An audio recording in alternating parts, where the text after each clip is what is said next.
This meeting will be webcast and a record retained on the Council website for up to 2 years. By participating in this meeting, you are consenting for your name, the content of what you say and your image to be broadcast and stored to the Council website. If any member, officer or member of the public addressing the committee has concerns with this, please contact the committee services officer immediately. For those at home viewing the webcast, I would like to inform you, if you look above the video, you will see a resources tab. Select this and a link to the agenda will appear in the right-hand side. This will allow you to open the agenda in PDF form and follow the discussion and debate. First thing I'd like to do is invite everyone to join in a minute's silence. It's been a really sad week this week for us on Wirral Council, and we've lost two councillors. We've lost Councillor Andy Corkill from the Lib Dems, really sad, young promising councillor. And we've lost Mayor, Councillor Alderman Jerry Ellis from the Conservatives, also really well thought of. On a personal note, when I first joined in 2012, he sat with me in the first committee I went to and basically talked me through the committee, and I needed it, believe me. So 2 big sad losses, so I'd like to you all to have a minute's silence, please.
Thank you.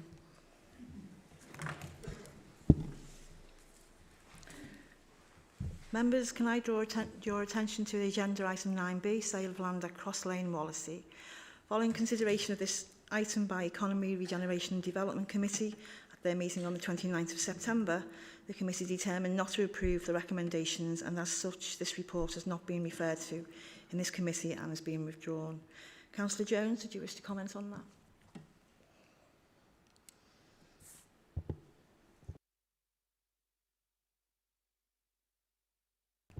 Thanks. Agenda item 2, apologies. We have Councillor Julie McManus. She sent her apologies. Councillor Green is deputising. We don't have any others. Okay, thank you.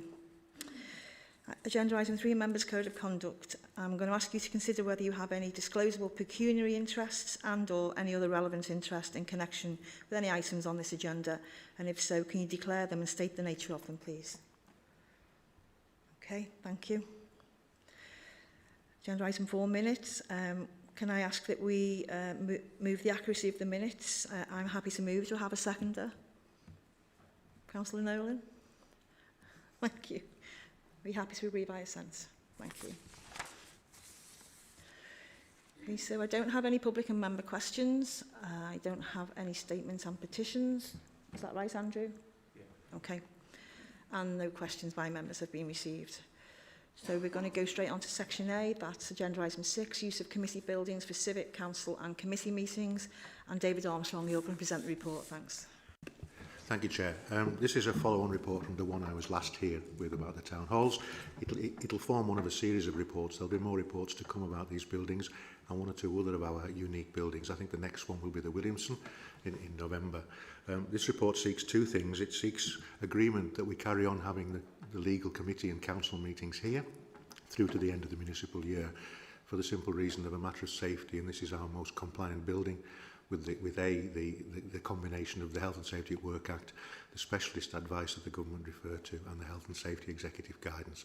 And indeed, as we sit here, you can hear the system humming away nicely in the background, and that means the air quality in here is the best we can provide. And that's the reason for going forward.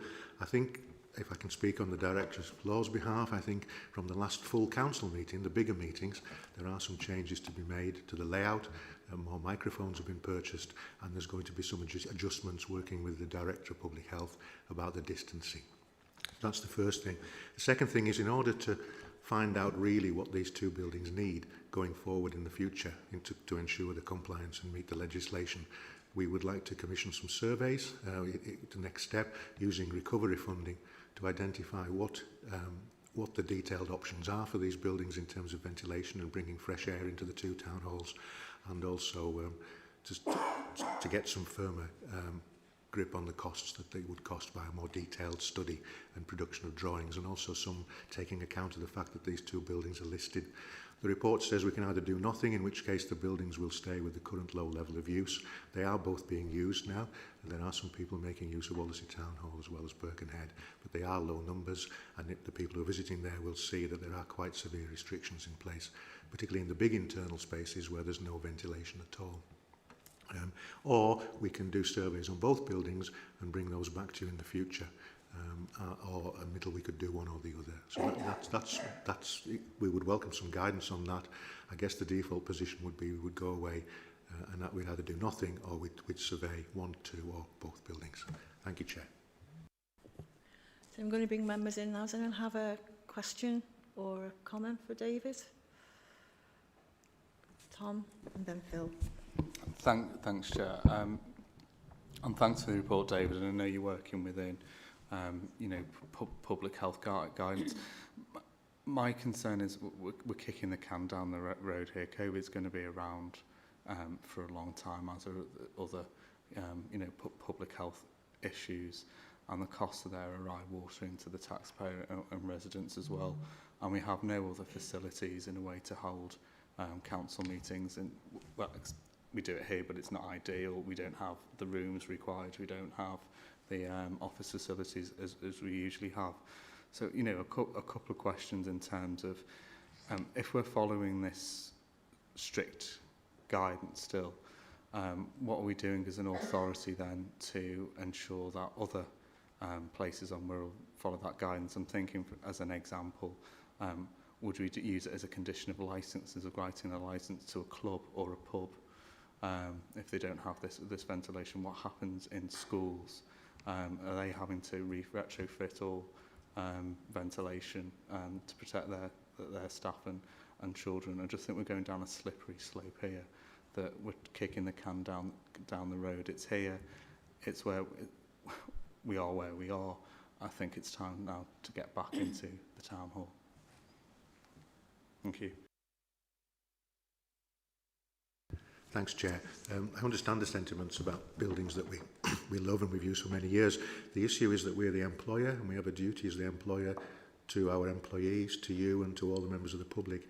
And we know from the surveys that have been done that parts of both of these buildings, and indeed others like the Williamson, don't comply to be used at the levels they were prior to COVID. And the difference is, if we don't abide by those rules, we don't demonstrate that we're meeting the basic law and the guidance which the government has pointed us to from the Institute of Chartered Building Services group, we would place ourselves at some risk, as well as a health risk to the people involved. That's why, in a way, we need to, with your approval, we need to do some survey work to find out what really needs doing here. I think in terms of other organisations, again, it's for them as an employer to do the same. That if it's a club or a pub or a restaurant or a shop or a factory, it's for the employer to carry out a risk assessment for their employees and for anybody else who goes to that venue or that organisation, and then they carry the risk and they carry the responsibility of complying with the law and the guidance from the HSE and the other guidance that I referred to. In terms of schools, it's interesting in schools that they have a different operation, a different set of criteria. That they are going to be issued with CO2 monitors, which can be fitted in places to monitor airflow and air quality, and then they can take spaces out of use if they feel they need to. And again, it's for the school. If it's an academy, it's obviously the trust. If it's us, it's the head. As the employer to carry out the risk assessments. But as I say, it is slightly different in those circumstances.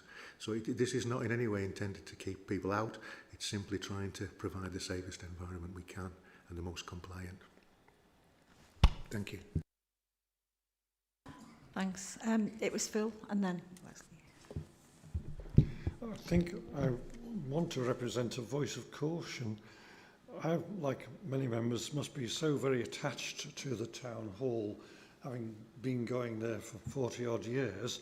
I've seen it transformed really from a place with Edwardian polished desks and mahogany pigeonholes into a world of modern computers and desks with far more people working in it as a result of the alterations than it ever had before, with work done to make it usable with extra staircases and fire precautions.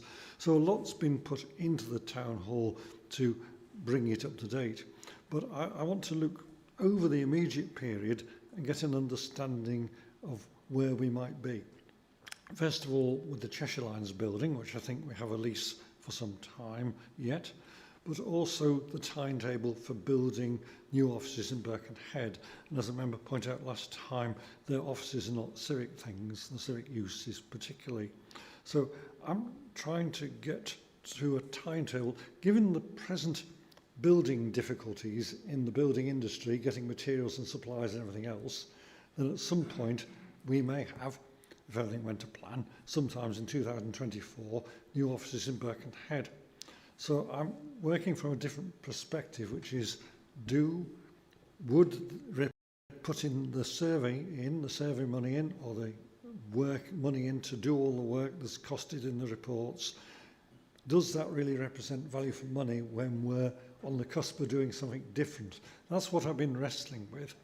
And I've explored the numbers using the town hall with officers giving me details of just how many people can use the building if we don't do anything.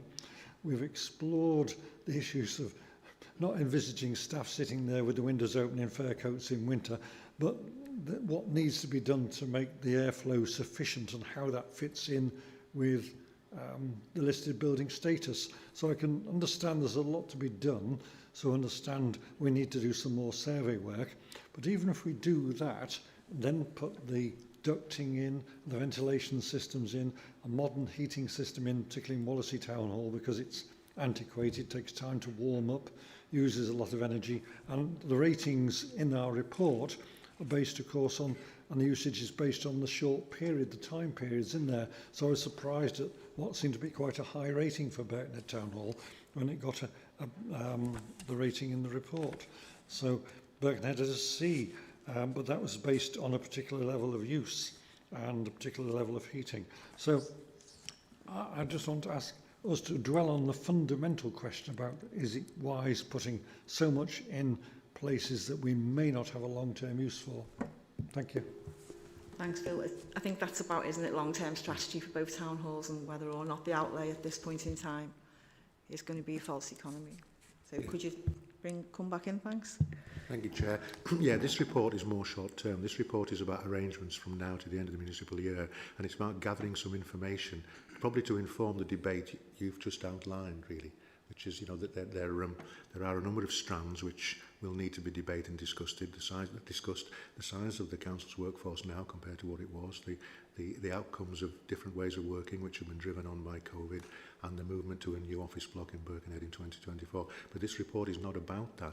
I would suggest if we're going to have a good debate about those things in the future, we need to know as much as we can about the buildings we've currently got, and this would be a step towards that. So this is not intended to, I think we said this last time, I think Councillor Green asked me last time, this is not intended to be part of some decision making about about which buildings we keep for the future. It's about trying to get an understanding of what these buildings need.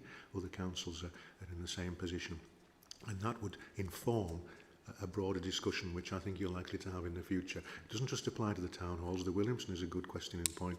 You know, the Williamson has got a long-term future.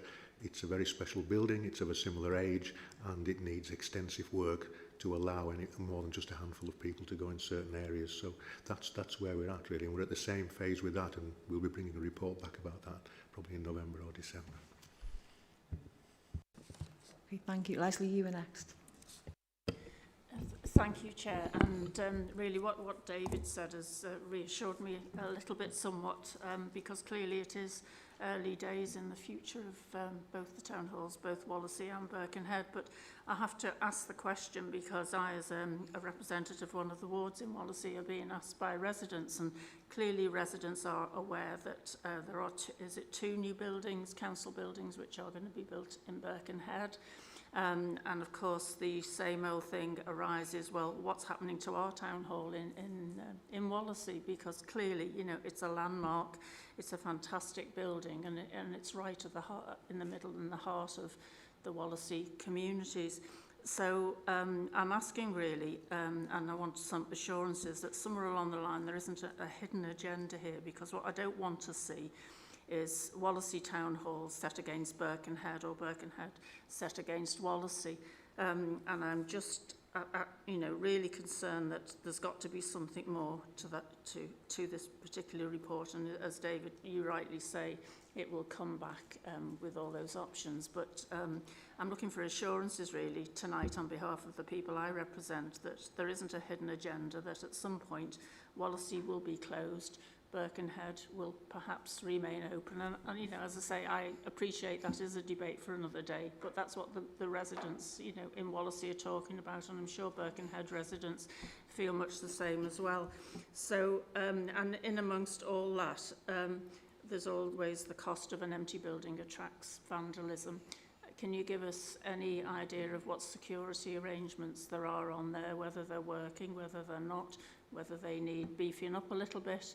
And what cost is that security? Because I think, you know, the security of those two iconic buildings that we're talking about tonight really deserves to be preserved, so that we can ensure that at least they don't fall into any more disrepair than, you know, the sad case that they look at the moment, particularly Wallasey Town Hall. If you do go in, you know, it's lost its heart really, and that can't be allowed to continue.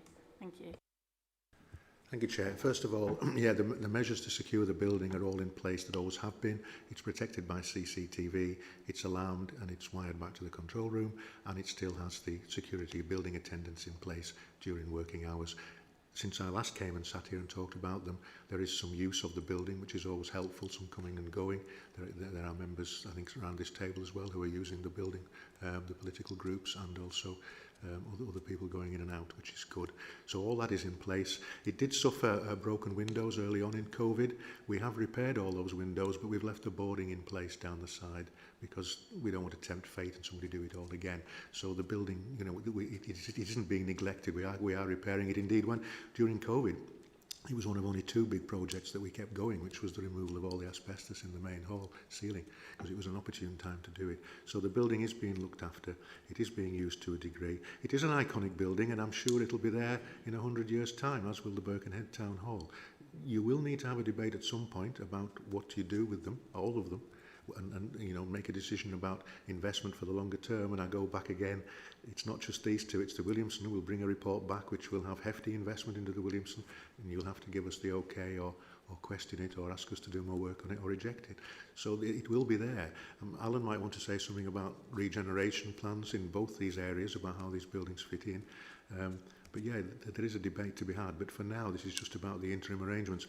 My instinct is, if you're going to have a good debate about that, you need all the facts and the information, and having a feel for what these buildings need long term, updating the condition surveys, getting accurate figures on what needs to be done would be part of that debate you're going to have. But there's no hidden plan. We haven't started emptying it out and saying we're not going to use it. I think the annexes need to go because they are really life expired, and one of them, the one that's been out of use for some years, is in a very poor condition inside. So I think they do need to go. Pat, you're next. Thanks, Chair. I mean, David just alluded there to, obviously he's got the Director of Regeneration beside him. I don't know, I mean, the point that was made earlier, before I come in again, it just might be helpful if we had something from Alan Evans about the suitability of the new build in Birkenhead, and just to confirm that that is not going to be appropriate for a civic hub. I think that would help us and inform the debate, because as things stand, nobody is really offering an alternative to the two town halls. And I just think that would, initially, before I come back in, be helpful. Thanks, Councillor Cleary. Just in terms of the initial offices, first of all, so the new offices. So work will start on site in the next couple of weeks. We will be then on for a 2024 delivery of those buildings, as David said. In terms of the usage, it will be offices only, so they're not intended to replace any civic functions. So we have been looking at the buildings that we've got within our current estate for a while now. So Cheshire Lines, and I think it was mentioned before that the lease, by Councillor Gilchrist, the lease does come to an end again in a similar time frame, 2024. So we are negotiating with the owner of that building at the moment about our exit from that building, but that will be a considerable saving when we're not actually leasing that building. We've also got the two annexes, so they're not fit for purpose, so to retrofit the annexes would be a considerable amount of money as well. So a piece of work we're doing at the moment as part of the wider master planning exercise, we are looking at everything from Seacombe Ferry up to Wallasey Town Hall, and what we could do in that area, not to the town hall itself but to the annexes. Is it housing? What type of housing do we want to bring forward? How does that link into the wider area? And then we're also looking at the future Riverside Primary School as well as part of that exercise, as well as an improvement to the housing stock, largely owned by Magenta, right down to the ferry terminal. So in conclusion, really answering your question, Councillor Cleary, it is just offices that we'll be occupying. We're doing a review about what space it is, again, post-COVID, how much space do we need, exactly what facilities we need for our officers to go into there to work out of those buildings. But the wider area will be master planned. And just a last point really in terms of Birkenhead Town Hall. So we have been lucky enough to receive town deal funding, and there will be a project to look at the public realm improvements around Hamilton Square and Argyle Street. So we will be looking at the future of the surrounding area, if not the building, as we take this work forward as well. So hopefully that answers some of your questions there, and also links into Councillor Rennie's. Thanks very much, Alan. If I could come back in, Chair. Just my kind of comments on the broader issue are, well, I agree that these facilities are not fit for purpose longer term, you know, for various reasons. It's not a civic centre. It doesn't fulfil the full requirements that we need. As Chair of Pensions Committee, I'd just like to point out that the attendance at Pensions Committee has really dropped off. And the most recent committee meeting had no representation whatsoever from any members outside of Wirral, and that never happened when we met in Birkenhead Town Hall. So we're seeing a democratic impact, and I think that impacts on residents who want to present petitions, ask questions, that kind of thing. That it's just harder to get here, and there is a democratic impact.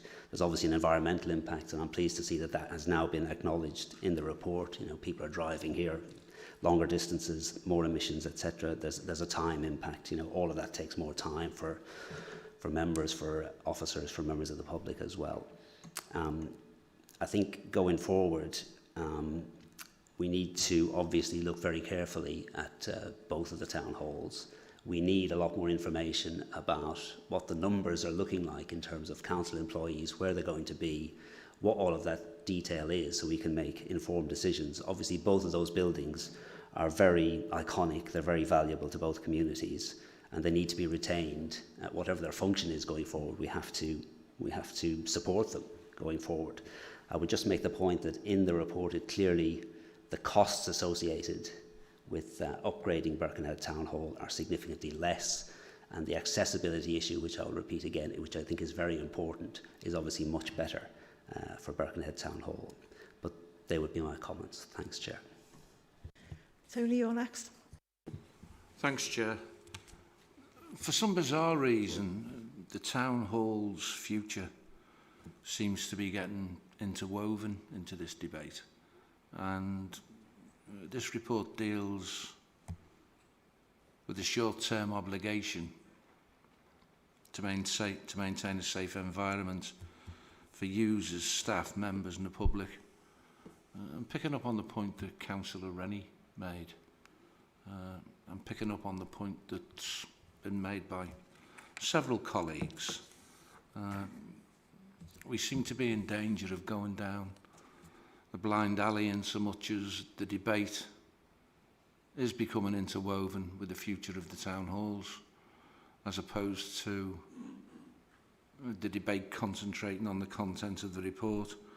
And my understanding of it, and I think David's alluded to it on several occasions now, both in the report and as part of his answers, and that's our legal obligation to maintain a safe environment for users, staff, and ultimately the public when they start using the building again. So, without being unkind to anyone who's interweaving that debate about the future of the town halls, I'd actually like to think that any subsequent debate comes down to the recommendations, and that once we have the information that we need, then would be the time for the debate about the future of the town halls. But until such time as we know what we need, and we actually have these surveys, I think a lot of the comment and a lot of the debate is purely speculative. Thanks, Chair. Thank you. And on that note, Jeff, you're next. Thank you, Chair. So it strikes me that that it does make sense to have the information to hand, the information about what's going to be required to make sure that we're complying with everything we need to comply with for safety for residents, councillors, people working there, visitors, etc. But I suppose my question around all this is, I was at an event at Liverpool Town Hall, which seems to be, open for the asylum link, and we went there. There's the chief constable, the bishop. There was, and it was at Liverpool Town Hall, which was open. B, there was a reception. Everyone was going around chatting to each other. And C, we were all in a room and we were all packed in like sardines, so chairs next to each other. It was literally, with mayors and all the rest of it. So I think there's something about consistency. And my concern, I must be honest, I really don't like coming to the Floral Pavilion for meetings. I don't think it was designed to take meetings. I don't think it's particularly well placed for meetings. And certainly the last council meeting was a fiasco. It was making something set up for something that it certainly was never set up to do. So my concern a bit is with this report is that it appears to be, seeding the battlefield really. So it's taking us, originally this was going to be used for 6 weeks. Then it was, developed into 6 months. Now it's a further 6 months, which takes it up to at least a year, as I understand it. And we keep going through, and yet I'm being taken through, ooh, it'll be this, and ooh, it'll be this. And we seem to be led towards a position where, this is what it's going to be. I think the most honest thing to do, and I think Tony and Pat have referenced this, as Leslie, of course, is that let's get the information and let's have an honest conversation about what do we want to do. My view is very clear. I like Wallasey Town Hall. I would be back there tomorrow. And I think, given that apparently risk assessments can be changed at the drop of a hat when things aren't working out, which from my experience of what I've seen, it does seem to me that this period at the Floral is being unnecessarily elongated. So there we have it. I've been a great advocate of following public health advice, and if this is public health advice, then clearly we need to follow it. But there needs to be consistency across, why can Liverpool Town Hall be open and we can all be packed in like sardines, and yet apparently we have to, you know, we can't do it all of a sudden because the council meeting itself was such a farce last time. We've now reduced it from 2 metres to 1 metre. So these things can be changed when people want them to be changed. And my concern around this report, although obviously we need to take decisions based on information, is that, I mean, as Tony pointed out, it's a bit phony in a way. If we're going to have a discussion about what do we want to do with the town halls, where do we want to meet, we should actually grasp the bull by the horns and do it, as opposed to this sense that I have that we're being, not by you, David, because you wouldn't be like this, but the sense that we're being led towards a decision rather than having the opportunity to have a full and open discussion with all the information to hand. Okay. And that's how I feel, Chair. Sorry. Okay, I think that was more a comment than a question. I hope you're not... just saying David doesn't have to come back before we go to the next person. Who is Helen? Thanks. Thank you, Chair. I thought you'd mentioned long-term strategy, so I'm quite confused that then we were being steered away from long-term strategy, because clearly, as Councillor Green just said, it does have to be discussed ultimately, and that's what you'd said in the opening remarks, long-term strategy. So, but I will keep this to the short term and to now, because I just have a question that relates to Birkenhead Town Hall, and it relates more to how it's functioning. It says here, its limited and managed operational activity has restarted for business continuity purposes. But there was a meeting in the Mayor's Parlour, which I feel now could have been done online. And I did ask when I went into the Mayor's Parlour why the windows weren't open.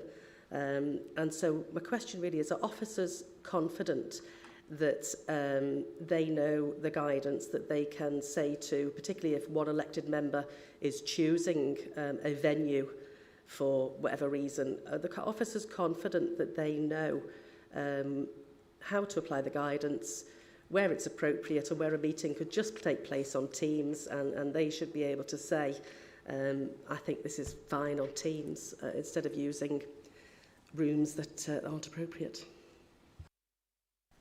Thank you, Chair. Chair. Firstly, the staff who can work from home are being encouraged to continue to work from home. There is a proviso that for anybody who finds they can't work from home, we've made provision at Cheshire Lines, and it's totally compliant with COVID distancing and rules and regulations, and they're encouraged to wear face masks. So in terms of the buildings, Birkenhead and Wallasey Town Hall have both been treated the same. They've both been assessed by the same people using the same criteria, and based on their current condition, there are maximum numbers per room, and they're all clearly posted. I went into Wallasey Town Hall yesterday, and any parts of the building which might be used has got all that signage on it, and it's quite clear. You are then reliant on people following those rules, and we do that. As I say, the limited use of both buildings are clearly signposted. Maris House, the top floor of Maris House, which again is like this, it's fully air conditioned, is also laid out in the same way for anybody who needs to work there. And again, the 2 metre distancing is in place. There are some outstanding issues at Birkenhead Town Hall that we are addressing ahead of the main works, which you may or may not give us approval to get the surveys done. There is a programme of work to be done with regard to easing windows, etc., and the openings. It's a little complicated because of the age of the building, and they have these quirky mechanisms on some of them. But that work will be carried out. The other issue that I didn't say earlier is that to have any greater numbers in either of those buildings, and we wouldn't get anywhere near the capacity that they had prior to COVID, we'll have to have all the windows at least 30-35 degrees open. And actually through the winter, that isn't going to be very comfortable for people who are sat having a meeting for 2 or 3 hours. So there are limitations on the buildings. The numbers per rooms are clearly signposted, and there's an expectation that people will adhere to those rules, and where possible, continue meeting on Teams. Thank you. Sorry, it was just really about, can we give officers confidence when somebody is angling to have a meeting that isn't really necessary in a certain room and then doesn't open the windows? Because the meeting I was at the 14th, of the 6 people in that room, 1 tested positive on the 16th, and then I was informed as a close contact. And I don't believe we needed to be in the Mayor's Parlour, and I don't believe that the windows should have been closed and I should have been brushed off when I asked them to be opened. So should officers really be able to say, it's not necessary to meet in public, let's meet on Teams, and be confident in saying that? Yes, they should, and they'd be supported by us if they said that, because that's precisely the situation we don't want to happen, that people feel unease. Similarly, just going back to Councillor Green's example in Liverpool, I'll happily find out some more about that. Somebody will have had to do a risk assessment for that event. I don't know whether Liverpool Town Hall's enjoyed investment in previous years where parts of it are air-conditioned or ventilated, but somebody wants to have to do a risk assessment for that event because, you know, Councillor Green was there as a non-employee, and the council has duties to its non-employees, and that's what we are stressing to our employees as well. So just on that particular point then, Councillor Cameron, in terms of that particular issue in the Mayor's Parlour, then we can look into that. Certainly, I mean, I've got an email just from a member of staff in Cheshire Lines that has raised some concerns over staff not moving around with face coverings and things like that. When we know about those, we take action. So I've just sent an email to the individual. So as David says, some of this is around individuals complying with what is required, and if you give me some further information outside of this, we'll look into why that meeting took place. Okay, I've got a few more speakers and then I think we'll move to the recommendations because everyone will have had a chance to speak at least once. Well, you're next. Thanks, Chair. I think, yes, we will need to have this debate. I'm not convinced about all the undercover, there's a secret plot here. Comments. I don't believe for a minute that there is. Whichever way, decisions will have to be made about the buildings and what we do with them. But we can't have a debate without the information. We do need to go forward. We need to get all of the information. I'm happy to move the recommendations.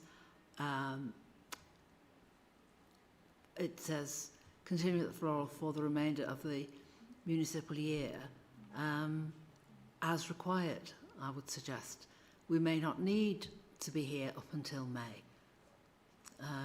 It may be that we get the report, for argument's sake, the report on the condition of the town halls come back to us in January or February and we make a decision. And that's fine. But we need to have this facility available to us in case it doesn't prove possible or safe to make decisions to move back into one of the town hall buildings. So I will propose the recommendations, Chair, with just the added for the remainder of the municipal year, if required. I'm happy to second that, Chair. Okay. Would you take a friendly amendment of or sooner rather than if required? Or sooner instead of if required?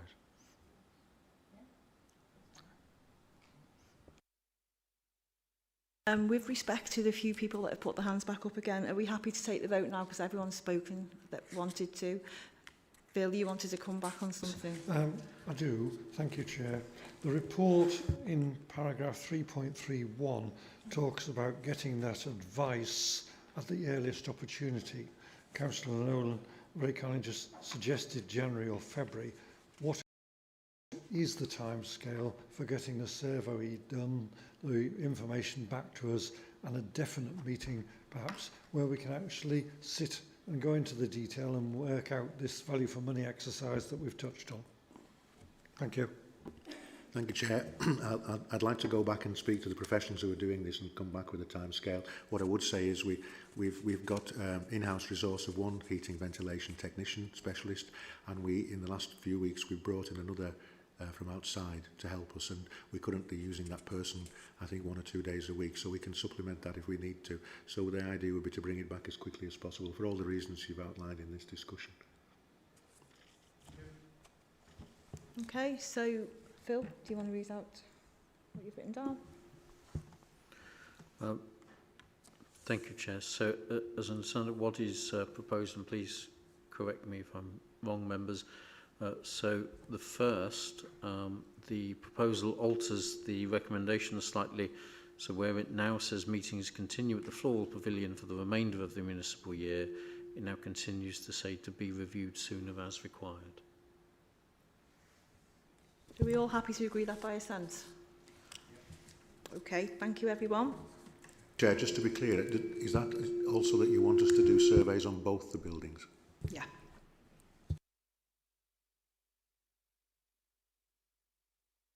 Thank you. So we're going to move on to agenda item 7, which is Local Boundary Commission proposed ward boundary review. Phil McCourt, you're going to present this. Thanks.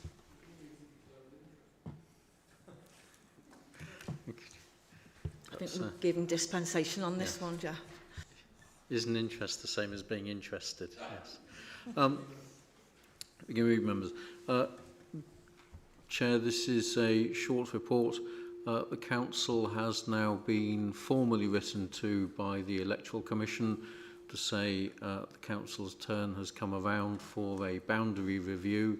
That's the number of members, the number and size and shape of wards. The last review was 2003. We are at the end of the queue in terms of the city region. There are ourselves and Sefton on the list of unitary authorities that have been written to for a review. That review will involve the collection of evidence and then follow with a number of interviews and the opportunity for members and others to participate. The recommendation in the time frame that was offered to us to express a preference is that review commence 23-24 rather than any earlier. The reasons for that is that following that year is a fallow year, so it means that any boundary changes take effect from 2026, so that's a complete set of cycles. It allows the council to gather the prospective population statistics that will be developed and fall out of the local plan. With 24 changes being proposed to be brought in by the electoral bill, which will be voter identification and so forth. So that will be a massive year with a potential general election, but certainly mayoral and police and crime commissioner elections. So that's our proposal, Chair. Go for 23-24 to begin, implement in 2026. Sefton Council have already submitted that request to the Electoral Commission, and as our electoral teams work quite closely across the city region, that means we can be working with Sefton to gather and assist each other through that process. Thank you, Chair. Okay, does anyone wish to ask any questions or speak? Okay. Right then, I'm just going to propose that we agree the recommendations by assent. Do I have a seconder? Thank you. Are we all happy to agree that by assent? Thank you. Okay, so we're on to section B, which is our work programme. And Phil, you're going to present this report. Chair and members, this is your standard report setting out your work plan, which for anyone watching is different to the forward plan. Forward plan is those key decisions that are proposed to be taken. The work plan is very often wider pieces of work. The list is there and it's there for the purpose of publication and also your comments, members. Thanks, Phil. Has anyone got any questions or comments on this? Phil Gilchrist. Yeah, thank you. I may be a little bit behind, Chair, but on page 35, there is a reference to the One Wirral change programme, and I know some members have been very interested in the change programme for a decade or more. You've beaten me to my question. So I'm wondering, because that gives us a limited timescale for the report, the work programme with so many streams on the go with people in charge of it is trying to look for efficiencies and new ways of doing things and looking at opportunities. So I'm just wondering if that is a realistic timescale there, or if Cher can tell us, is there a definite date for it to come? And might we, if it is a really bulky study with all the projects listed, would we have that as a major item at a meeting rather than just being mixed in with lots of other things, please? Thank you. Thank you, Chair, through you. So There was a plan. It was delayed because of the Wirral plan being delayed going through full council. There is a plan to have a workshop on the change programme in advance of the committee meeting, and I would recommend that would come back to the committee meeting in December, if members are in favour of that. Okay? Yep. Okay then, well I don't see anyone else indicating that you wish to speak, so I'm going to propose that we note the proposed policy and project committee work programme. Do I have a second? I do have a second. Thank you, Yvonne. Yeah? Just ask a question, because I've been after seeing this for, I don't know, with COVID, it sets them months out and stuff, but I think probably 2 years. We're going to go into, I think, judging by your email, Chair, we're going to go into some training. We're going to be getting the results of whatever SIPFA have to say and whatever other reviews have to say. The change programme, I think, ought to be, and this was the point I've made previously, an integral part of the budget programme, budget system, new ways of working, whatever it is, and so on and so forth. My concern, if we're not going to see it till December, there'll be a lot of work going on up to that, and I would imagine things are going to be fairly tied down by, you'd hope things will be fairly tied down by December. So we're not going to be able to see what's in the programme and prioritise what's in the programme by the time we've already set our budget, or most of our budget for the forthcoming year. So how are we going to, if people agree that we need to square the circle of seeing what is contained within the change programme, what the impact it's going to have on our budgets going forward and potential savings and benefits and so on. How are we going to, you would hope that, given we've now appointed a deputy director or assistant director with responsibility for all this, or for making sure it happens anyway, we should have all that sort of, again, that in one place if we're trying to make decisions about next year's budget, one presumes. Yeah, thank you, Chair. So the items that are in the change programme formed part of the proposed savings plans that went to Policy and Resources Committee on 17th of March. So those are the like the savings proposals, the growth items, the income generating items. They are in the change programme, which will impact on our budget for next year. Those items are actually currently going through the individual policy and services committees as part of their budget workshops. So those committees are receiving information from the officers. They are, considering those proposals as to whether they want any more information, and the officers are developing business cases for those through the policy and services committees. So those items then will come back to policy and resources once they've been through a whole round or more than one round of policy and services committees for their comment and their approval to submit those to policy and resources committee. Okay, and if that's what's happening, that's fine. I would have thought one of the things we'd be looking to do, and certainly when I was asked and was therefore shown about it a couple of years ago now, I suppose, a lot of it was about, new ways of working, but impacting the corporate centre, which is the responsibility of the Policy and Resources Committee, as well as just say, oh, well, it's down to all the service committees to make the savings. The things we've got, land, people, money. These are the things that Policy and Resources has to deal with. And I would have expected, in fact, I thought I saw, some quite significant projects and programmes that were going to impact on those elements, which would then help us going forward do the same. So it might even help policy committees to not have to make, some of the potential savings they have to make. So that's why I'm saying, isn't it worth our while seeing those, if we can, bringing all that together to see what is possible and what the ideas are. Now, if we're saying it's not going to be possible, we have to, we just have to move on. But it has been quite a long time. We have now appointed an AD in your directorate chair with this responsibility. It was all written down and I was shown it a year and a half, maybe 2 years ago.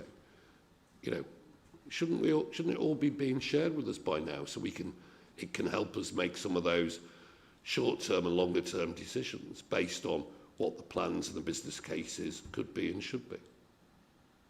Just come back, thank you, Chair.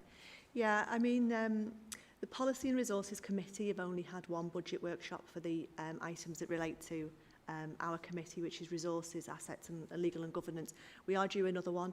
So I could schedule that workshop in as soon as possible, and then as part of that workshop we could bring all of the items to you that are in the change programme. So you've got oversight of everything then.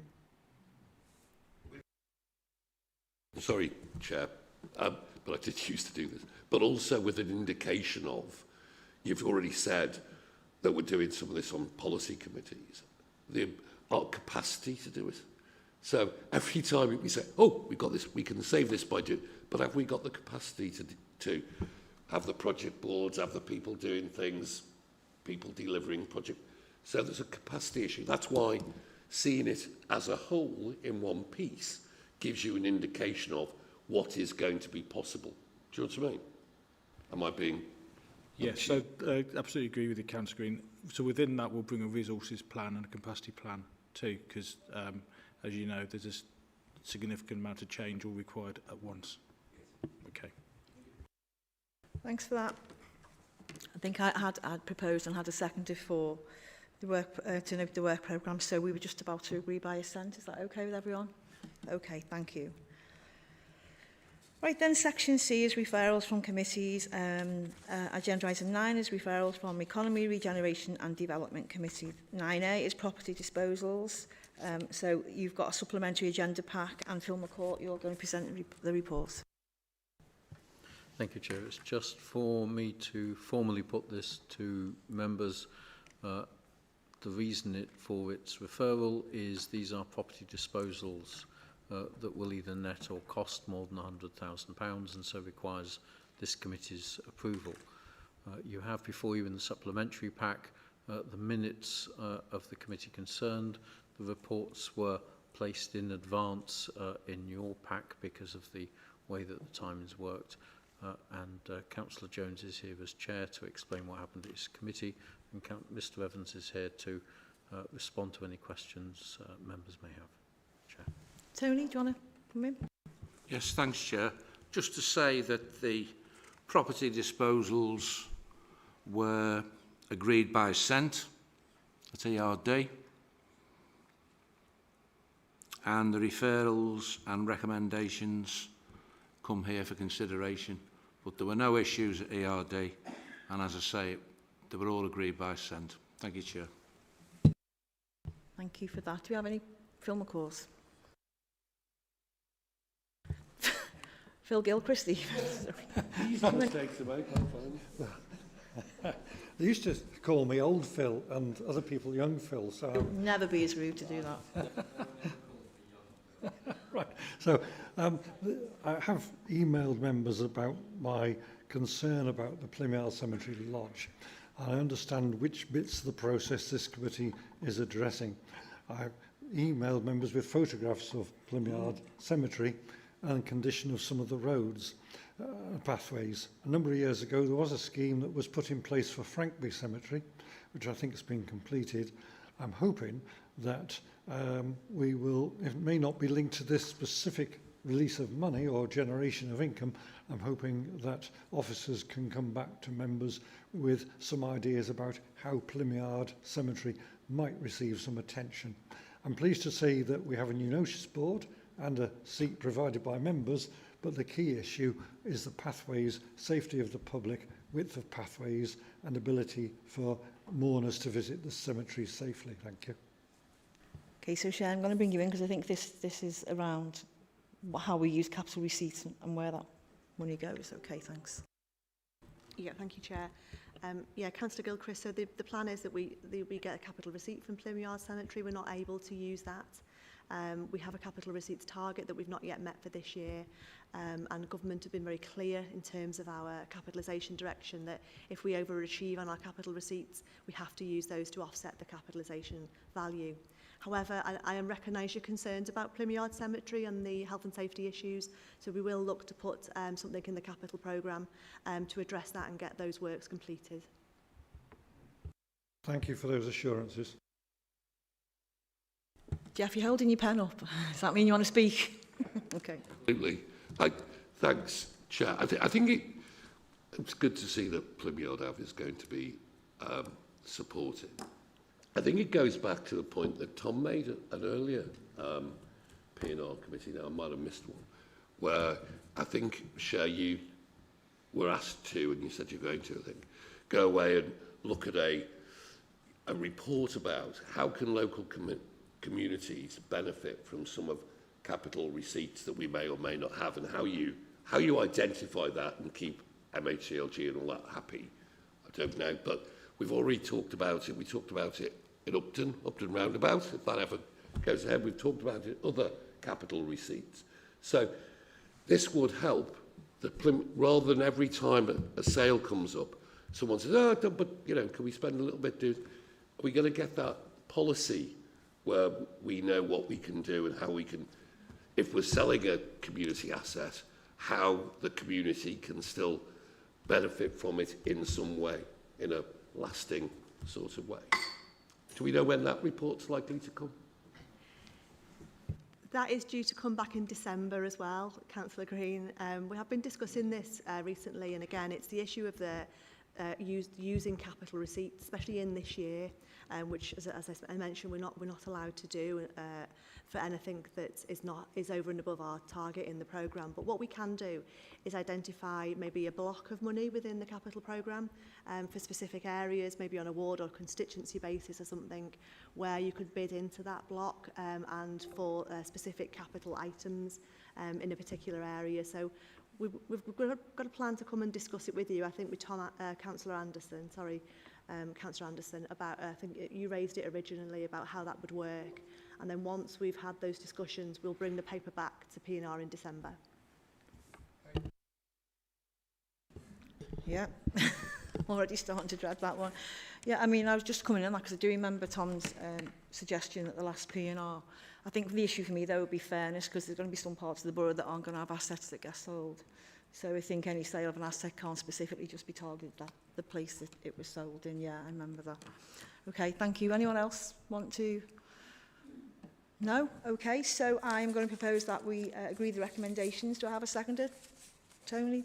Thank you. Can we agree by assent? Thanks, everyone. Okay, so 9B is now being withdrawn from the agenda, which moves me on to item 10, referral from Children, Young People and Education Committee, Children's Residential Transformation Programme. Bill, did you want to come in?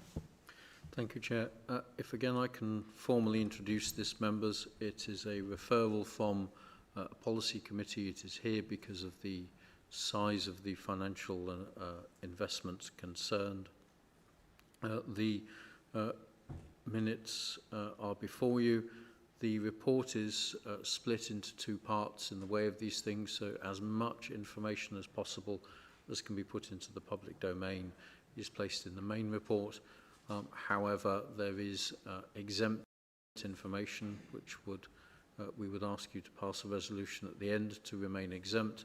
But if, of course, members wish to ask questions or debate items raised within the exempt appendices, I would ask that you move to item 11 and exempt that part of the debate for the removal of the public and press, because it deals with the business affairs of the companies concerned.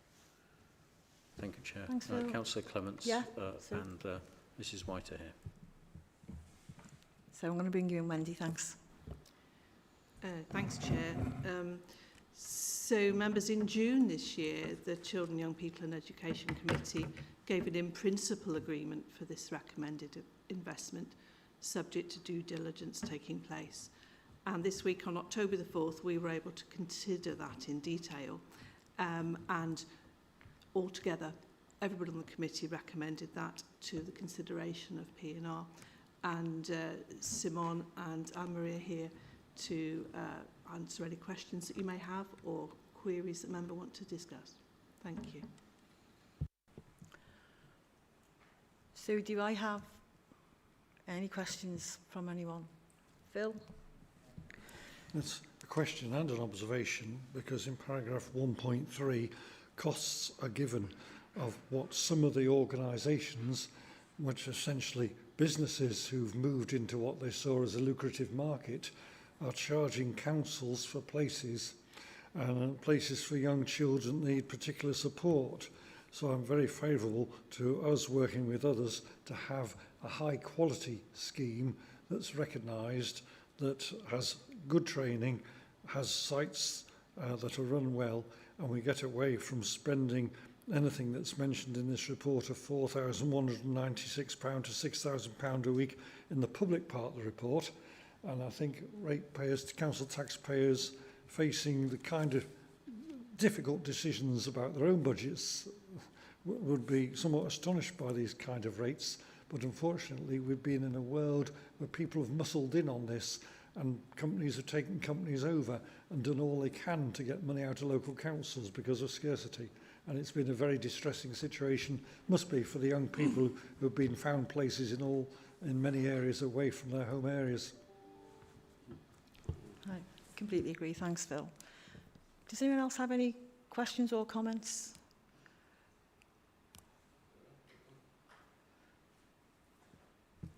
Jean, sorry, I didn't see you there.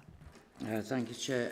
A lot of my questions are on the exempt item, though, so it's a bit hard not to sort of carry over the two. So we can move to exempt this now.